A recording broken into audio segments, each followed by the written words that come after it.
Hey guys, so as you can probably tell from the title, this is going to be not a packing video, which is what I usually put on my channel on Mondays. I figure not a lot of us are packing diaper bags right now, just because of the world we're living in at the moment. So I'm not entirely sure if packing videos are the right content for my channel right now. You can let me know in the comments if you do still want to see those. So I figure for the next few weeks, as we all kind of just adjust to shelter-in-place life, I figured I might sort of pivot to more story time videos or just sort of chit chat videos. I find myself gravitating towards those kind of videos right now from the channels that I love, only because I feel like when you watch a chit chat video from a YouTuber that you follow for a long time, you feel like you have a relationship with that person. There's just something comforting about sitting down and just hearing them talk about something.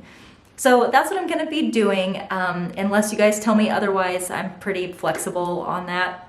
But I figure if there's anything that I could do right now, maybe that just looks like keeping you company, keeping your spirits high. So I'm gonna be trying to tell funny stories or encouraging stories or whatever, and just get through it together. So today's video is going to be adult.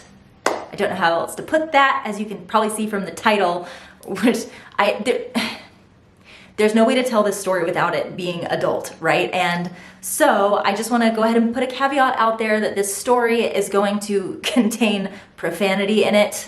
I do not cuss on my channel because I know a lot of you watch my videos with your children, either sitting with you or your children around, so I never ever want to offend in that regard, but this is a story that I would really love to share because it's funny. And so my caveat here is maybe this is the kind of video that you need to wait until your kids are in bed or pop in some AirPods and listen to it that way, because there's not a way to tell this story without actually saying the curse word. And I think that if I bleep out what I'm saying, I just feel the word itself that I'm gonna be saying isn't that bad. And I feel like people's imaginations are often worse than reality. And I'd rather you guys just know what I'm saying than start letting your imaginations run wild. So there is gonna be profanity in this video. I'm sorry about that. I completely understand if you can't watch this one. So my dad was a sailor and he cusses like one. And we've just been a family who, aside from my mother, who was very, very straight-laced, who never ever, I've heard maybe 2 cuss words come out of her mouth my entire life.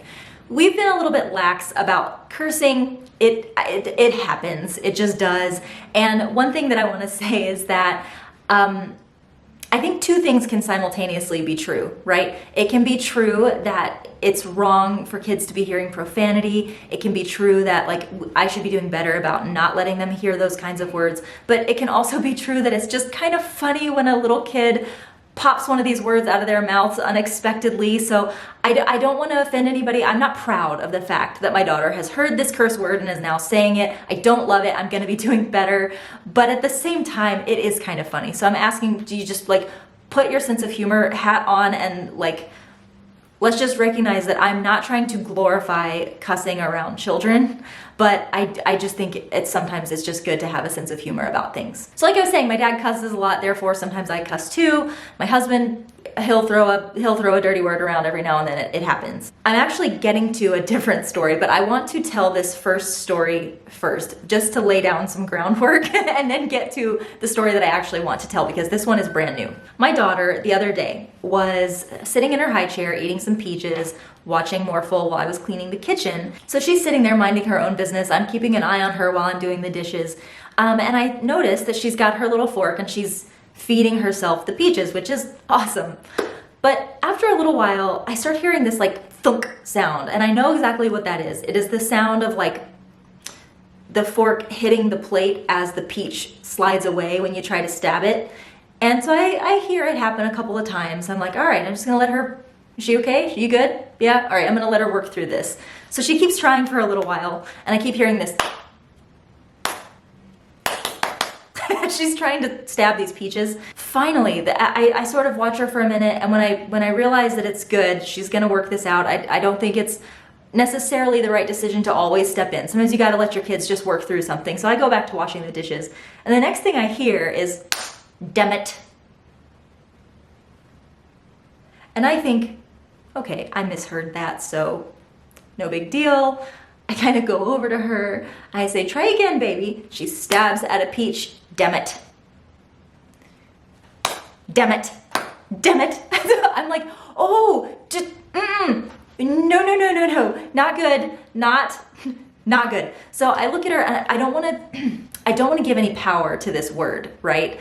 But on the inside, I'm like, all right, how do I deal with this quickly? Because I recognize this immediately, like, she got that from me, because I'm the kind of person where if like those little frustrating things, those little things that happen that shouldn't be happening to you, like trying to spear a peach with a fork and it's sliding away, like the things that make me feel incompetent as a human being are the fastest ones to get me to say a cuss word. Like I just get so mad. And so I'm like, I know she got this from me, so I cannot be a hypocrite here and like make a big deal out of this. And I don't want to make her think this is funny and have her say it more. So I'm like, all right, let's just pick another word for us to say when we're frustrated. There's a better word that conveys it better. Let's say, oh, pickles. I've later learned that that is not going to work for our family because when she says, oh, pickles, it sounds like this. You say, oh, pickles. Pussies. So, we're working on it. I'm sitting here just trying to figure out what to do. Thankfully, my toddler, Roman, who's 4, saved the day just in the perfect moment. And he turns to her as I'm having all this guilt, right? Like, oh my gosh, my 2-year-old is cursing and it's my fault. Roman turns to Abby and he says, don't say damn it. Pop Pop says damn it. That's a bad word. And I was like, ah ha ha ha ha ha. We're gonna ride this one out. That's exactly, it's Pop Pop's fault. There we go. So I've since had a conversation with both of my children about like, Abby, we don't say that word. Roman, you don't say that word either, even if it's just to tell someone not to say that word. So that's sort of the end of my part of the story, but it gets worse, and this time it's my husband's fault. We just got this little fishing game for Abby, and I showed it in my recent video, and she's having a lot of fun with it. She loves it. But the other night, I'd come home from the office and she was walking around obviously looking for something. And my stepson was sitting on the couch and he's like, Abby, what do you need? What can I help you find? And she kind of isn't really verbalizing what she's looking for. She's just obviously going around looking for something. So she says, I said, Abby, what do you need? What are you looking for? Can you show mommy? So she says, damn it on table. Damn it on table. And I'm like, I look at Christian, I said, do you know what she's saying? And he's like, no, I don't. I have no idea what that is. I was like, and you know, she's 2, so sometimes she like has the wrong word for things. So not even registering this as a cuss word, I'm just trying to figure out what sounds like that she's trying to find. So she starts pointing to the table. So I sit her up there, like hold her in my lap and I say, okay, show mommy what you're looking for. And she grabs the little fishing pole that goes with this game. And she said, I found it, damn it.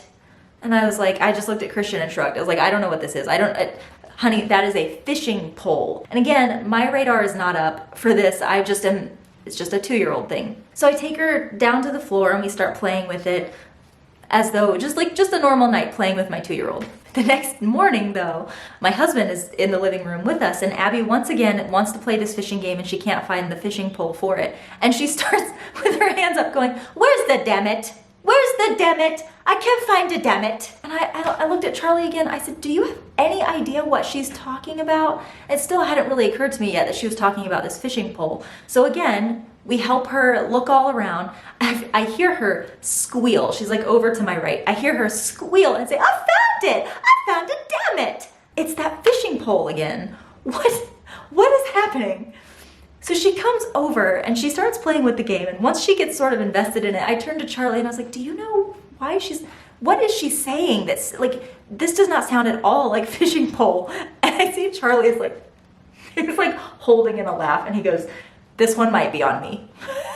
It's like, why, how, what are you talking about? He says, well, I was playing this with her the other day while you were at work and I kept trying to get the magnet from the fishing pole to hit the magnet on the fish to pull it up and it wasn't working. And he's like, I'm pretty sure that every time I missed, I think I said damn it under my breath. She thinks that thing is called a damn it now.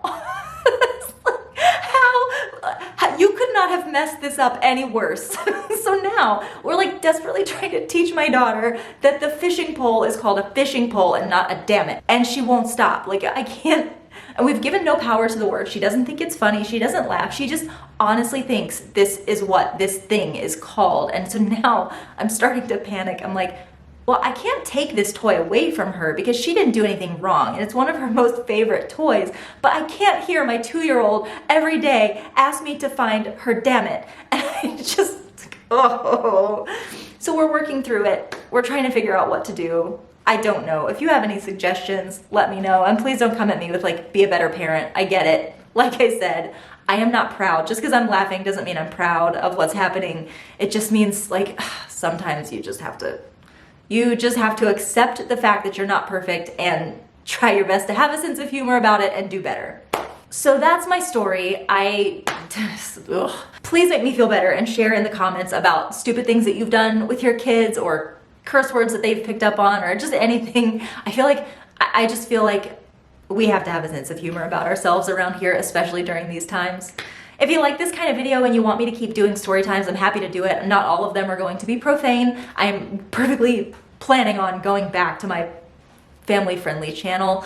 But if you want to see more of this kind of video, I do enjoy doing them, and it's something that I don't mind doing. However, if you're more interested in seeing packing videos just because that's routine, it feels normal to you, I'm happy to do that too. Just let me know. Love ya, mean it always, mwah!